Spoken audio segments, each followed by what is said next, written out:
در خانه سرویناز حاجی و یک ساکن دوشنبه 4 فصل سال نوروز است. سوزنی‌های زیبا، لباس‌های قدیمی و نقش و نگارهایی که در و دیوار این خانه را زیب می‌دهند و هر بیننده را به عصرهای پیش می‌برند، پیام نوروزی دارند. این مکان زیبا و ظاهراً قدیمی منزل زیستی عائله ایجادکار تاجیک صنعتشناس سرویناز حاجی و رسام عالمجان کمالوف است. سرویناز و عالمجان زندگی مشترک خود را 31 سال قبل در همین خانه شروع کردند و در حالی که اکثریت در تاجیکستان کوشش بنیاد خانه‌های با حشمت و زمانوی را می‌کنند، قهرمانان ما به خاطر زنده نگه داشتن آثار تاریخی و زندگی در محیط نوروزی و باستانی خانه از گل ساخته و آن را چنین آرا دادند. فکر می‌کنم در همه عائله، در هر یک عائله تاجیکان هست یک صندوق و آن چیزای تاجیکانه هست، سوزنی هست، دیگر موادها که ما جمع میکنیم. پس وقتی که دختر رو به شوهر میتیم یا یک توی یک معرکه میگذارونیم.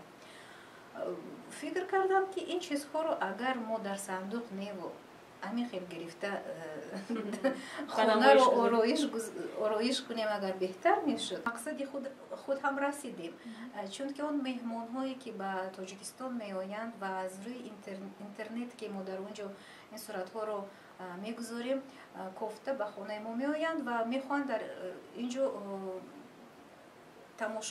تماشا کنند و با تاریخ تاجیکان شناس شوند.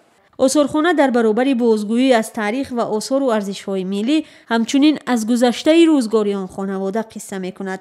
مادر سرویناز نیم عصر پیش در همین لباس در سمرقند عروس شده است و سرانداز عروسی سرویناز حاجی و هم همین جاست. لباس دامادی عالمجان کمالوف گهواره‌ای که 2 فرزند این خانواده در آن به وای رسیدند، درخت انگور که تاریخ 50 ساله دارد و هنوز هم حاصل می‌دهد و اشیا و نگاره‌های دیگر قدیمی این خانه را به نمایشگاه هنرهای مردمی و نوروزگاه تبدیل داده است. مثلا بعضی هنرمندان که در فستیوال چیها اشتراک میکنن و فروش میکنن، بعضی موادهای آنها هم خریداری میکنن. مثلا این از سهراب سعیدов است که کلاهگری معروف تاجیکی ما چی سرتیفیکات یونسکو را گرفته است.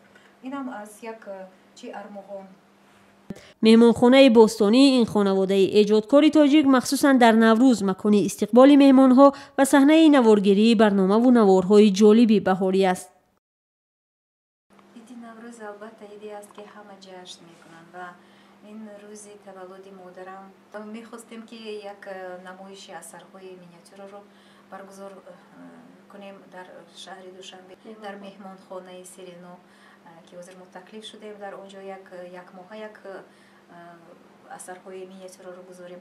ولی من در نوروز تکلیفی هستم با کنفرانسی که از طرف کلوب یونسکو در الماتو میگذارد و ما البته در اونجا اشتراک ما حتمی است و من یک بار نوروز رو با فکرم در خارج میگذارم.